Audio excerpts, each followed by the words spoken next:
Halloween de 1994. Nenhuma notícia do controle de voo? Nenhuma palavra. Um avião voa em círculo sobre Chicago esperando autorização para pousar. Eagle, voo 184. Desça para 8.000. 8.000, Eagle 184.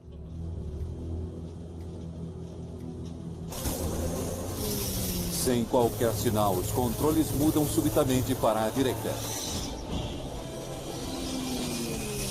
O avião mergulha para o sol.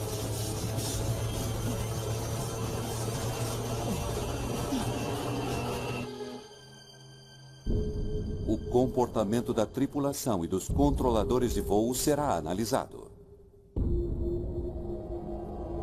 Pilotos questionam a segurança dos aviões.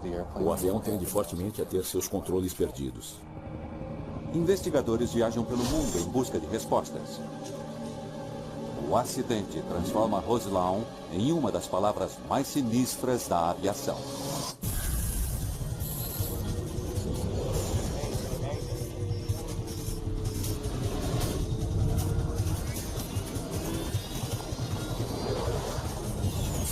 Mayday, desastres aéreos. Esta é uma história real baseada em registros oficiais e relatos de testemunhas. Fenômenos climáticos.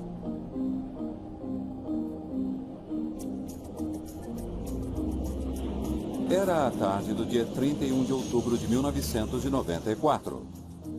O voo 184 da American Eagle partiu de Indianápolis, em Indiana, há 15 minutos. Seu destino é Chicago.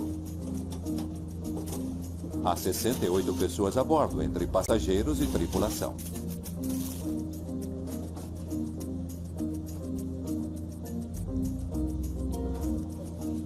Feliz Dia das Bruxas, cowboy.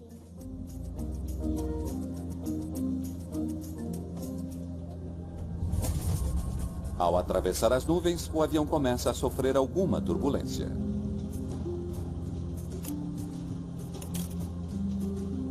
Vou pedir que fiquem em seus lugares, não faz sentido correr riscos. O capitão Orlando Aguiar está no comando do voo de hoje. Ele deveria estar de folga, mas se ofereceu para voar pelo pagamento extra. Sua esposa está esperando o seu segundo filho.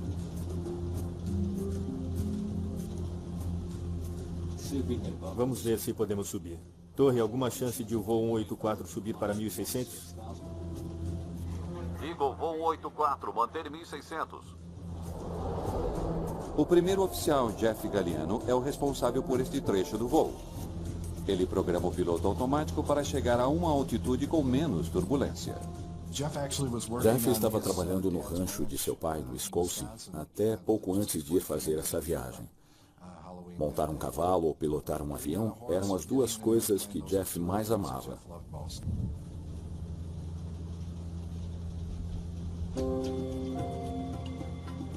O voo 184 é um ATR-72, uma aeronave moderna fabricada na França.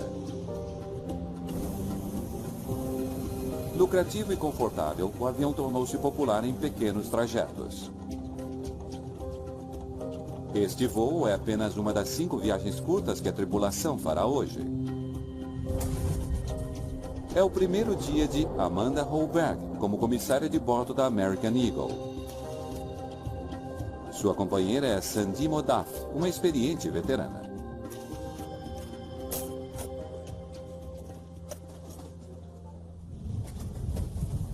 Aguiar e Galliano já fizeram esta rota inúmeras vezes e a conhecem de cor. Quando se vai de Indianápolis para Chicago, você voa em um dos espaços aéreos dos mais movimentados do mundo. À medida que o voo 184 se aproxima do aeroporto de O'Hare, em Chicago, os pilotos começam a descer para 10.000 pés, isto é, 3.000 metros. Torre de Chicago. Estamos descendo para 10.000 pés agora.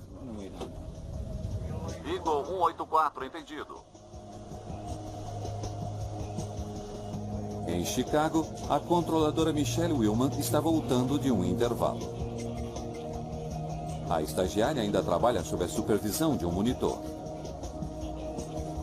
Ela é informada que o tráfego em O'Hare está sujeito a atrasos potenciais devido ao mau tempo.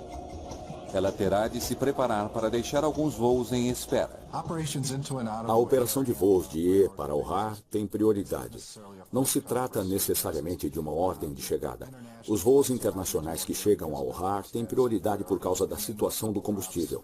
Os outros aterrissam depois. Eagle 184, aguardar em Sudeste. Victor 7. Torre de Chicago, Eagle 184, aguardando em Sudeste, Victor 7. O voo 184 deve sobrevoar em círculos a noroeste de Indiana.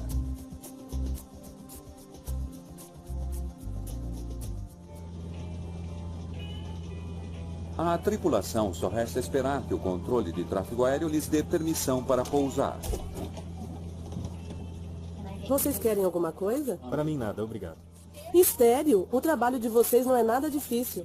Nós achamos bem fácil.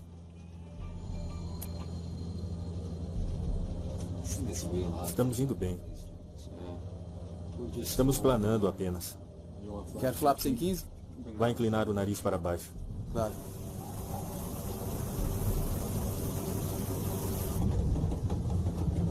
Acho que Sandy vai se assustar.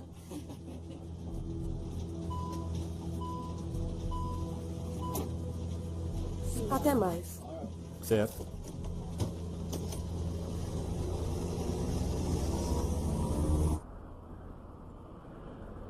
A tripulação precisa avisar a companhia aérea sobre o atraso, visto que isso pode afetar toda a escala do dia. Os tripulantes usam mensagens de texto para se comunicar com as centrais sem sobrecarregar as frequências de rádio. Vamos avisar quanto temos de combustível? Claro. Espaço COMBUSTIVEL. Temos 1.800 litros. Quando nos tirarem da espera, emitirão um aviso de velocidade. Não dá para segurar mais, cara.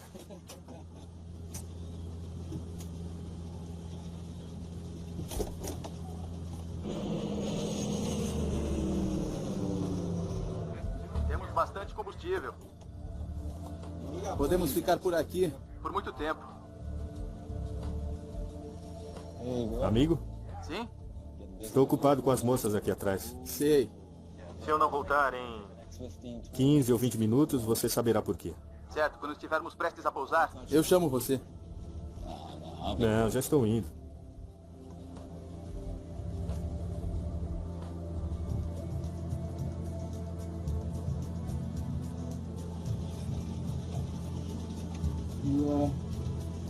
Nenhuma chamada do controle de voo? Não, nenhuma palavra. Eagle, voo 184, desça para 8.000.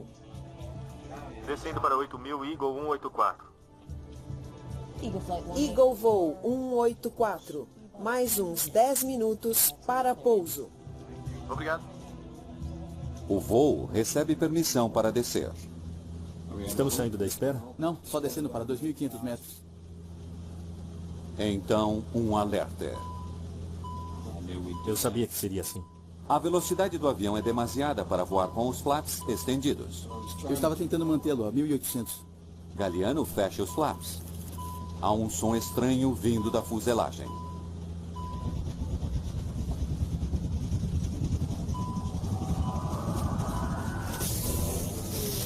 Subitamente, o manche vira totalmente para a direita.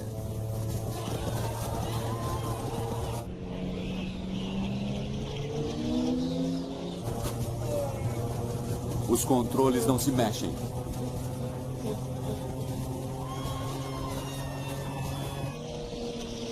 O avião está caindo. Os pilotos começam a recuperar o controle. Porém, acontece de novo.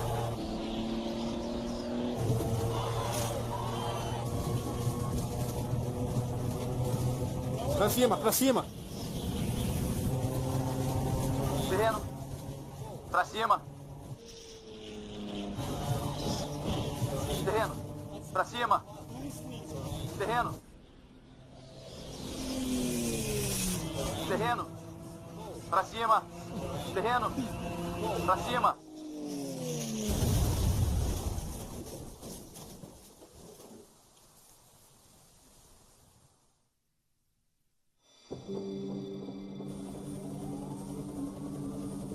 O voo 184 caiu em um campo próximo a Roselawn, em Indiana. Os 2 pilotos, as 2 comissárias de bordo e os 64 passageiros estão mortos. O acidente de Roselawn logo se tornaria um dos maiores na história da aviação. Ele apontaria aos investigadores novas conclusões sobre uma série de acidentes anteriores.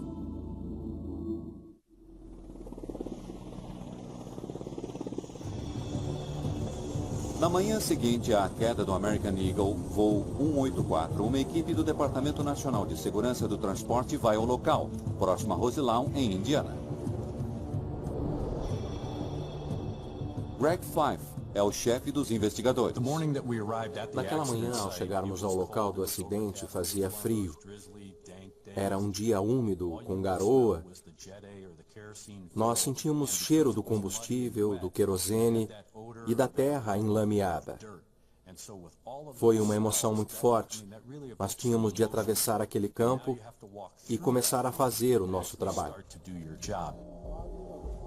O local do acidente está encharcado com combustível do jato e fluidos hidráulicos. Restos humanos espalham-se por toda a parte. O local apresenta riscos biológicos. Do acidente com o 184, restou muito pouco do avião. Os investigadores sabem como o avião atingiu o solo pelo modo como os destroços se espalharam. Os destroços se espalharam por uma grande área. Por isso sabemos que o impacto não foi profundo, mas ocorreu a altíssima velocidade. As 2 gravações de voo estão intactas na cauda do avião. Elas são levadas para o laboratório da NTSB para análise. Os dados nas gravações poderão fornecer as pistas que os investigadores precisam para solucionar o mistério. Mas a obtenção dos dados leva tempo. Enquanto isso, os investigadores procuram pela localização de peças-chave do acidente. As primeiras coisas que procuramos são as 4 partes do avião. Bob Swain, do NTSB, chefia a busca. A procura pelo nariz, cauda e as 2 pontas das asas, porque elas nos dirão o local onde estão as 4 partes da aeronave. E assim teremos uma ideia inicial se o piloto estava em controle ou não. As 4 partes da aeronave estão longe uma das outras. O nariz e a cabine do piloto estão totalmente destruídos. Esse fato diz aos investigadores que o avião mergulhou para o solo em uma descida curta, porém rápida. Bem devagar, bem suave. O fato de o avião não estar em descida vertical no momento do impacto indica que os pilotos tinham algum controle nos segundos finais antes da queda. Mas não havia como fazer o avião subir.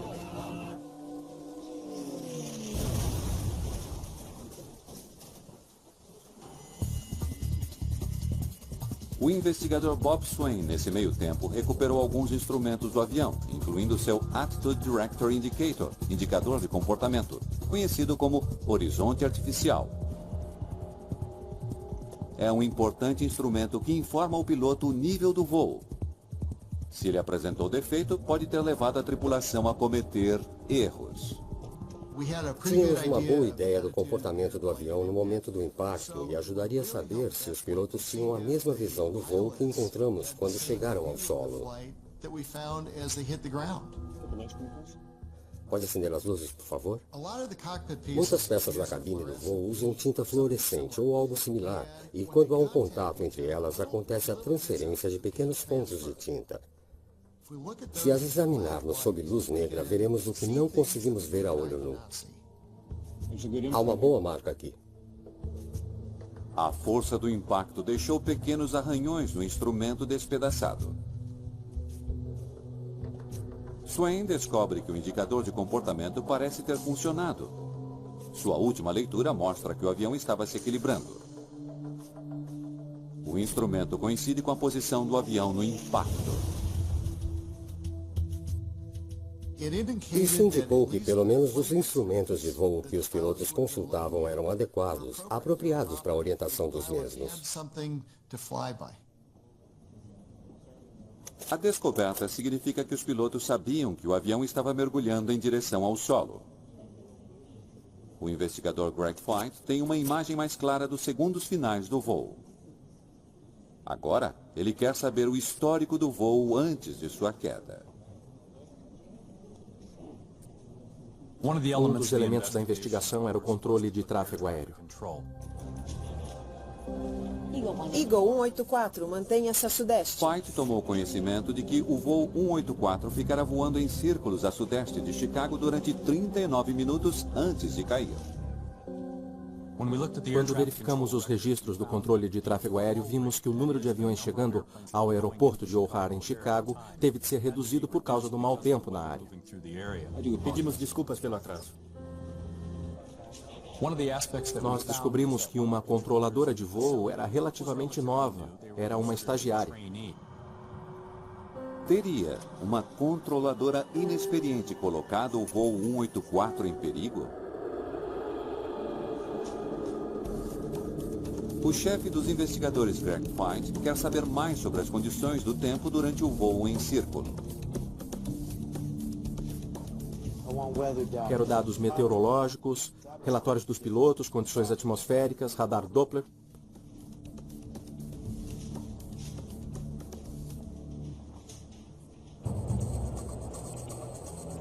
O voo 184 não era o único avião voando em círculos sobre o O'Hare naquele dia. Vários outros aviões estavam em espera. Todos aterrissaram em segurança. Interrogados, os pilotos de alguns desses aviões forneceram uma pista importante aos investigadores. Um após outro, todos relataram formação de gelo. Alguns falaram em 5 milímetros de espessura. Muitos pilotos relataram a mesma coisa: gelo. A doutora Marcia Politovich trabalha no Centro Nacional de Pesquisa Atmosférica. Ela é uma das principais especialistas em formação de gelo e o perigo que apresenta para a aeronave. Basicamente, o gelo muda o formato da asa durante o voo. Cria resistência ao avanço, reduz a elevação, causa problemas de desempenho. Enfim, não é nada bom quando ocorre. Os investigadores analisam os registros meteorológicos do dia do acidente. Eles encontram uma quantidade de relatos de formação de gelo devido a uma frente fria próxima de Chicago. Mas os registros descrevem a formação de gelo como de leve a moderada. Talvez o tamanho do avião tenha sido um fator nesse acidente. Jatos grandes geralmente voam acima das condições perigosas no interior de uma nuvem. Mas o ATR-72 não pode fazer isso. Aeronaves menores não podem voar tão alto. Ficam mais tempo presas no ambiente de formação de gelo e talvez não tenham equipamento para descongelamento. E se tiverem um problema, pode ser que não tenha a força requerida para resolvê-lo. Os investigadores descobrem que o voo 184, ao ser mantido em espera, atravessou camadas de nuvens repetidamente.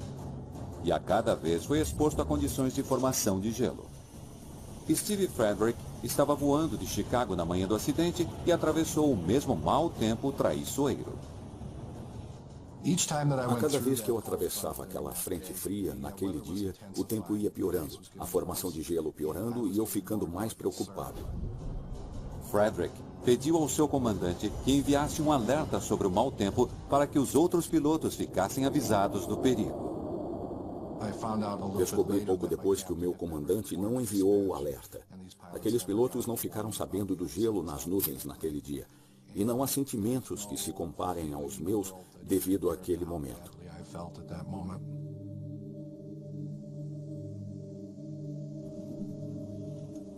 Greg Feit sabe que os controladores haviam colocado vários aviões em espera próximo a Chicago.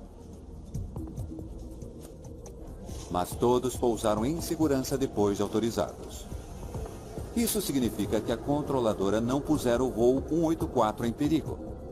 Ela agiu corretamente, passando-lhe suas informações sobre o tempo. No controle de tráfego aéreo, os controladores não podem somente olhar a tela do radar e identificar prontamente áreas de precipitação ou de formação de gelo. Eles não sabem que um avião está em condições de formação de gelo, a menos que o piloto faça um relato a respeito. Se a tripulação do 184 não passou essa informação à controladora, ela não ficou sabendo que a formação de gelo estava ocorrendo. White e sua equipe queriam saber se a tripulação do voo simplesmente não percebeu que estavam voando sob condições de formação de gelo. A gravação de voz da cabine do piloto forneceu a resposta. Mistério, o trabalho de vocês Não é nada difícil. Nós achamos bem fácil. Amigo? Sim? Estou ocupado com as moças aqui atrás. Sei. À primeira vista, o comportamento da tripulação parece sem profissionalismo e indisciplinado. O primeiro oficial ouvia a música. Nós sabíamos que havia muitas coisas não ligadas ao voo acontecendo. Um dos elementos mais controvertidos foi como isso afetou o desempenho da tripulação e sua consciência da situação que estava começando a se formar. Melhorou muito agora. Flaps em 15. Estou vendo algum gelo. Vamos esperar nos tirarem da espera. Mas 9 minutos antes da queda, a tripulação notou que havia formação de gelo no avião. Os pilotos devem ter percebido que voavam através de uma área de formação de gelo. Nenhuma notícia do controle de voo? Nenhuma palavra. Então, 2 minutos antes do acidente, outro comentário chama a atenção dos investigadores. Ainda estou vendo gelo. Eu também. A tripulação sabia sobre o gelo. Agora, os investigadores precisam saber o que foi feito a respeito.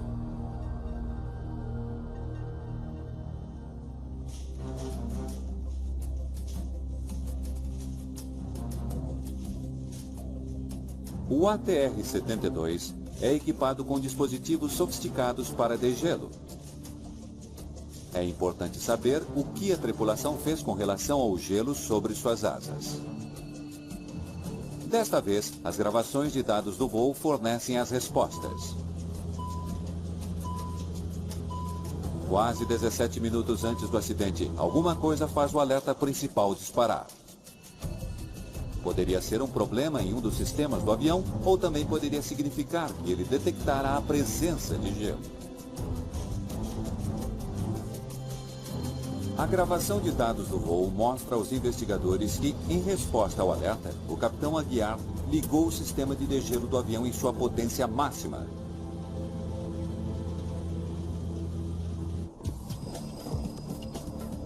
Charlie Pereira, do NTSB, analisa o desempenho do ATR-72.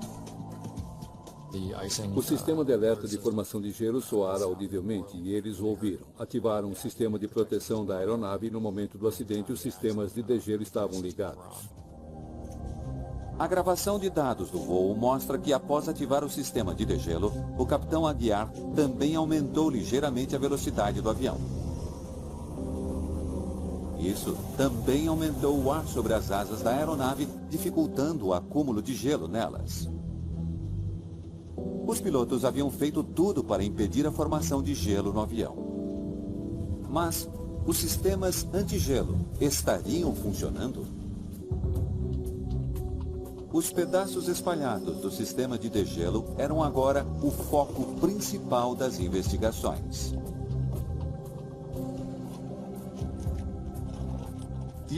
O avião foi projetado na França por um grupo de companhias francesas e italianas. O sistema de degelo fazia parte desse projeto. Os componentes foram fabricados por pequenas empresas localizadas no interior e montadas em Toulouse.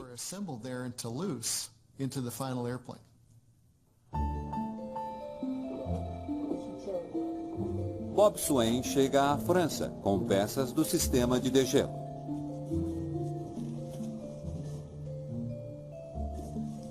Eu trouxe alguns pedaços do voo 184 para análise.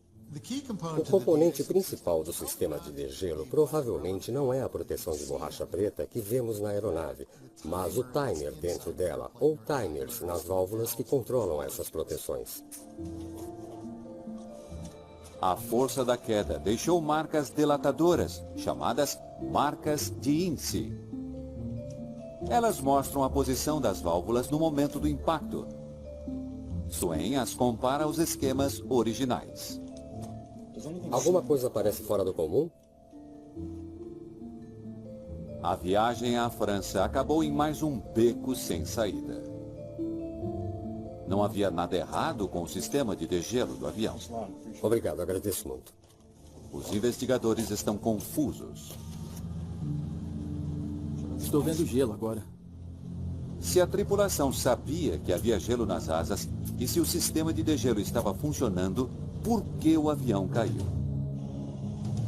Outros pilotos acham que sabem a resposta e decidem falar. Essa decisão mudará dramaticamente o curso das investigações. 3 semanas depois do acidente perto de Roselawn, em Indiana, o piloto Steve Frederick, da American Eagle, distribui um alerta. Ele diz que a frota de ATR-72 operada pela American Eagle é perigosa sob condições geladas. Afirma que os pilotos solicitaram à companhia aérea e aos reguladores que fizessem alguma coisa a respeito, mas em vão. Eu elaborei e distribuí um folheto no aeroporto de O'Hare, em Chicago, que basicamente era um aviso sobre os problemas com os aviões ATR e exortava o público a fazer alguma coisa, mas nada aconteceu. Steve Frederick tinha mais que um interesse profissional no acidente do voo 184. O copiloto Jeff Galliano era seu grande amigo. Eles tiraram junto o brevet de piloto. A morte de Galliano o abalou muito. Uma vez ele comentou que provavelmente morreria em decorrência da formação de gelo no ATR. Foi estranhamente profético. Um mês após o acidente, a frustração do piloto sobre as condições do voo da ATR explode. Um grupo de 12 pilotos recusa-se a voar por conta dos riscos do mau tempo. A companhia aérea é obrigada a cancelar voos e Steve Frederick vai um pouco mais além. Ele fala de suas preocupações em um programa matinal de entrevistas. Disseram-nos que esse avião ainda nos mataria. Se a velocidade for muito baixa no gelo, o avião tende fortemente a perder o controle. Quando me apresentei para voar depois de aparecer no Good Morning America, fui sumariamente suspenso sem remuneração.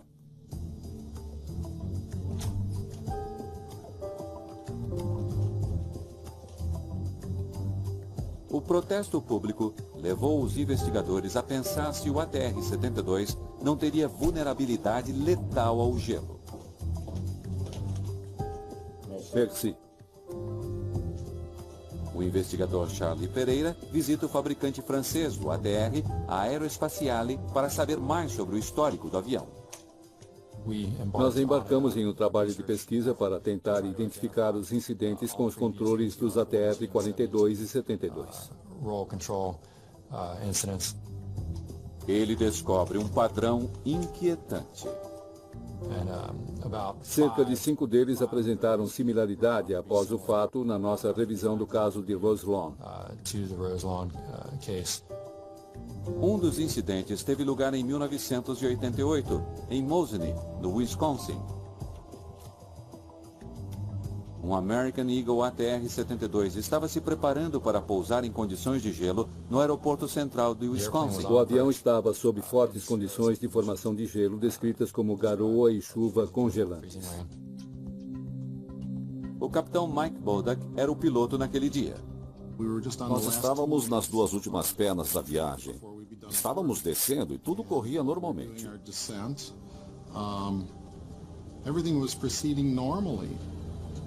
Negativo para gelo, estava apenas molhado. Vou chamar o controle e informar uma curva côncava. Eu vi um som na cauda, algo como... E foi ficando mais forte. Não tínhamos ideia do que estava ocorrendo. Achei que a lâmina de uma hélice poderia ter se soltado. Foi como se o leme não estivesse conectado a nada. O avião para. Suas asas não conseguem gerar impulso suficiente para mantê-lo no ar. Como não estava conseguindo resposta alguma, utilizei de forma total as alavancas de força. Os motores agora estão tentando alimentar o voo. Neste momento, tem algumas reações da máquina. Faço um movimento de avanço para tentar deixar essa paralisação, mas não tenho a resposta completa da aeronave. Meu primeiro oficial diz: hélices. E eu disse, máximo RPM. Ele muda de 60% para 100%. Instantaneamente, bum, voltamos ao impulso. O avião está a menos de 1.200 pés do solo. O capitão Bodak aprendeu uma lição sobre o ATR que nos faz refletir. Não houve aviso, o avião parou sem qualquer aviso. Os aviões avisam quando vão parar. Mas nesse caso, isso não aconteceu. Quando houve o aviso, já estava parado. Mas outros pilotos não tiveram tanta sorte.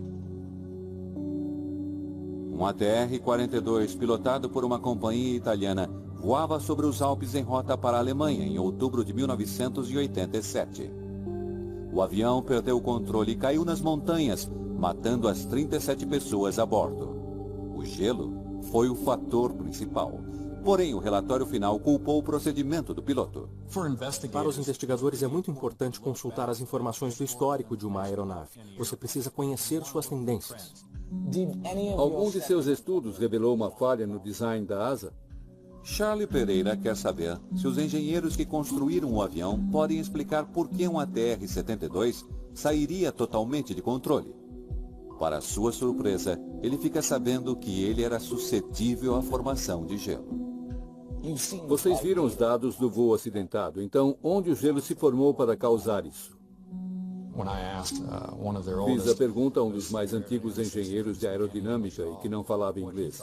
Ele achava que seria a forma e a localização de uma camada de gelo que poderia causar o que vimos na gravação de voo do avião de Roselawn.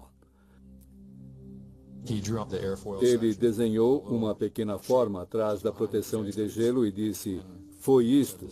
Esta foi a causa do problema. A traseira da proteção para degelo. O investigador Charlie Pereira está começando a entender como o gelo pode afetar as asas do avião construído pelos franceses. Se o gelo se acumulou atrás da proteção, a tripulação não teria como retirá-lo. Ainda estou vendo gelo. Mesmo uma pequena quantidade de gelo pode ter um efeito devastador sobre um avião. O gelo pode interromper o movimento suave do ar sobre as asas. Mas como tanto gelo se acumulou atrás da proteção? Os investigadores procuram a ajuda da doutora Márcia Politovich. O NSTB nos pediu para ajudá-los a analisar as condições climáticas deste caso. Sua pesquisa mostra que os pilotos do voo 184 provavelmente voaram em circunstâncias desconhecidas para eles. Algo mais perigoso que o gelo comum. Com base na análise climática, parece-nos que a formação de gelo que o avião encontrou tinha origem em grandes gotas super resfriadas. Grande é relativo e grande aqui significa da espessura de um fio de cabelo. Grandes gotas super resfriadas são 100 vezes menores que gotas de chuva. Elas se formam dentro de nuvens e tempestades quando a temperatura é congelante. Mas as gotas não congelam até que entram em contato com alguma coisa sólida, tal como a asa de um avião. As condições naquele dia eram ideais para a formação dessas minúsculas gotas congelantes. Tínhamos todas as pistas de que precisávamos. O topo de uma nuvem com temperatura entre -8 e -12 graus centígrados. Tínhamos uma formação gelada perto do topo da nuvem, provavelmente causada pelo vento frio, e pouquíssimo gelo na nuvem. Em cada volta de sua espera, o voo 184 voou através de camadas de nuvens que escondiam um elemento pequeno, mas letal. Eles colocaram o pobre homem no lugar errado, na hora errada. Os investigadores viram que gotas grandes super resfriadas têm um modo distinto de se acumular na asa de uma aeronave. gelo comum se acumula na extremidade da asa, onde as proteções para degelo facilmente se livram dele. Mas as gotas grandes super resfriadas agem de forma diferente. Elas caem sobre a asa e deslizam antes de congelar. Isso forma uma crista atrás das proteções, fora do alcance do sistema de degelo. À medida que o 184 voava nesse ambiente, em vez de as gotas d'água se congelarem na superfície da proteção de degelo, elas corriam para trás da proteção e congelavam na superfície metálica. De sua cabine, os pilotos não têm uma boa visão das asas. Eles não tinham consciência do perigo que se formava. Os pilotos, olhando pela janela lateral, viam a parte externa da asa. Não podiam ver a parte de cima, onde começava a se formar essa crista de gelo.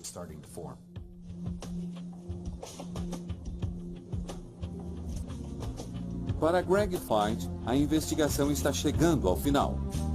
Seus investigadores pensam saber por que o voo 184 caiu, mas não podem provar. Para piorar as coisas, o fabricante do avião afirma que o acidente de Roslawn não foi causado por acúmulo de gelo, mas por pilotos incompetentes. O NTSB afirmava ser um problema na aeronave, e o fabricante francês afirmava ser um problema com os pilotos e não com seu produto.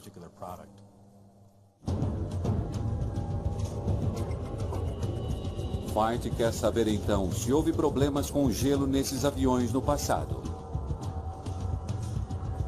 Ele encontra similaridades inquietantes entre alguns incidentes de décadas atrás. Utilizando dados das gravações do voo, os investigadores analisam os movimentos do ailerão do voo 184 e os compara com outros acidentes. Eles descobrem que em todos esses voos, o ailerão desviou-se exatamente da mesma forma.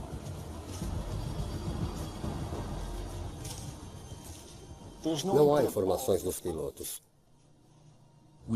Sabemos que os ailerões não foram comandados pelos pilotos, mas na verdade pelo fluxo de ar interrompido criado pelo evento de formação de gelo que o avião havia encontrado. A física do acúmulo de gelo explica por que o manche do voo 184 pendeu para a direita. A turbulência do ar na asa foi tão forte que ergueu o ailerão, o que fez o avião sacudir. Como o ailerão é ligado ao manche por um cabo, ele o jogou abruptamente para a direita. A força da turbulência sobre o ailerão foi tão grande que mesmo dois pilotos não conseguiram colocá-lo na posição correta. A força foi calculada em 250 libras. Para o piloto, foi uma tentativa de lutar contra 250 libras de força aerodinâmica. E o pior, o manche do ATR não tem direção elétrica, por isso as forças são transmitidas diretamente para os pilotos. Eles não conseguiram lutar contra o ar que puxava o ailerão.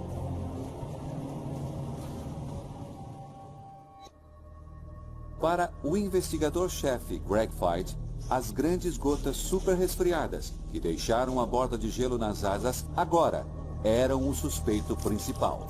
Mas como provar isso? Começava a análise de verdade, porque tínhamos que entender o que estava acontecendo durante o voo com o avião. Tínhamos informações do gravador de dados que só nos disse o que acontecera, mas não por que acontecera. Tínhamos que tentar exemplificar aquele congelamento de alguma maneira. Na ocasião do acidente, a NASA estava só começando a estudar os efeitos de grandes gotas super resfriadas em aviões.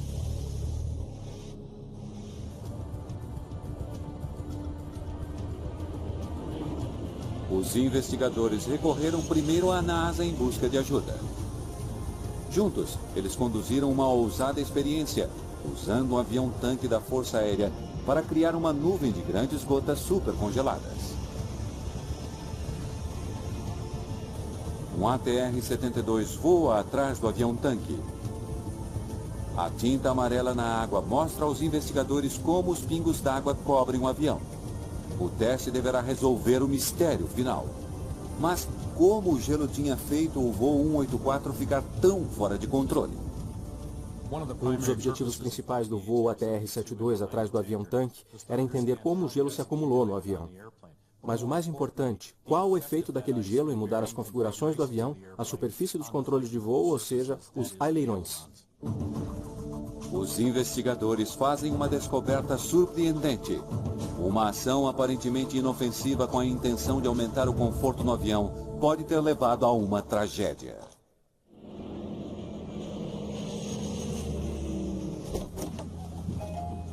Vocês querem alguma coisa? Para mim nada, obrigado.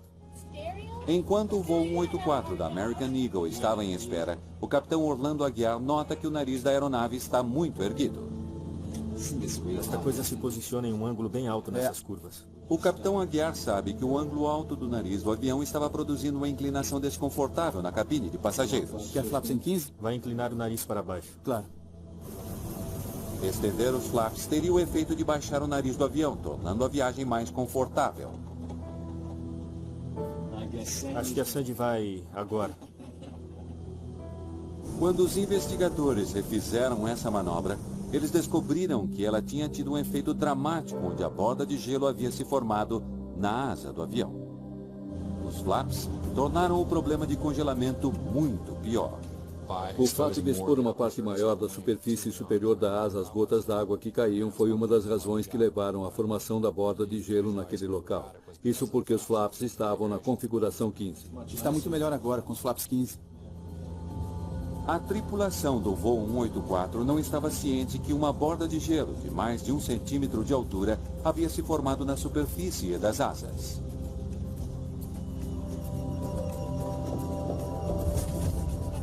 Eagle, voo 184, desça para 8.000. 8.000, Eagle 184. A borda de gelo não afeta o voo, até que o primeiro oficial Galiano começa a descida para 8.000 pés ou 2.500 metros. Eu sabia que faríamos isso. A descida aumenta a velocidade do avião. Isso desencadeia um aviso do computador de voo dizendo à tripulação que eles estão voando depressa demais com os flaps estendidos. Eu estava tentando manter o avião em 8.000 pés. Galiano agora recolhe os flaps.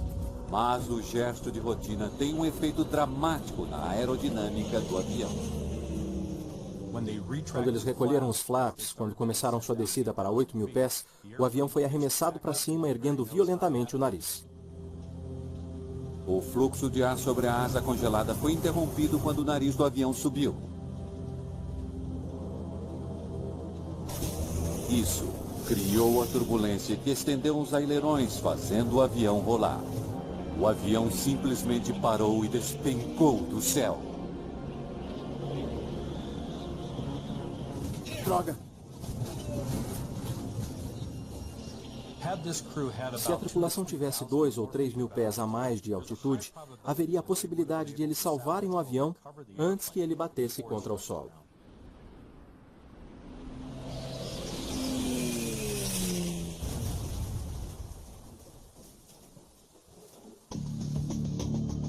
O NTSB descobriu uma falha fatal em um avião popular.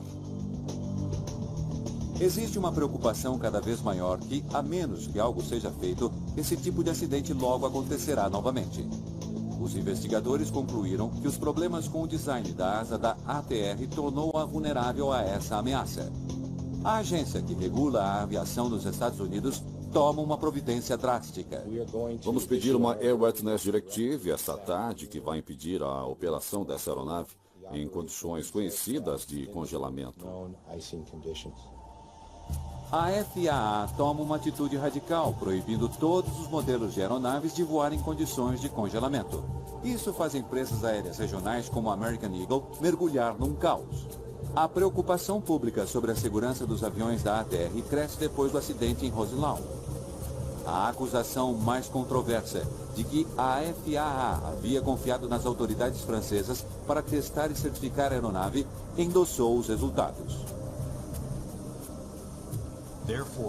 Portanto, o ATR-72 nunca foi testado pela FAA, embora ele tenha sido fabricado aqui. A fabricante francesa de aviões propõe consertar o problema, deixando a proteção de degelo mais larga para que cubram uma parte maior da asa. A empresa também reescreve procedimentos de operação proibindo os pilotos de usarem os flaps ou acionarem o piloto automático sob condições de gelo. Em resposta, a FAA publica uma reforma em seus diretivos anteriores, afrouxando as restrições de operação da ATR.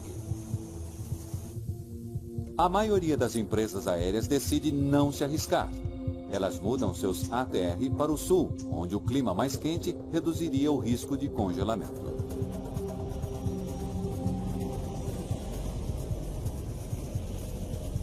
O acidente de Roseland lança uma série de novas pesquisas sobre congelamentos em aeronaves e as condições que o produzem. Temos muitos dados sobre o tempo. Satélites, radares, operadores de superfície, e essa coleção de dados fica maior a cada dia.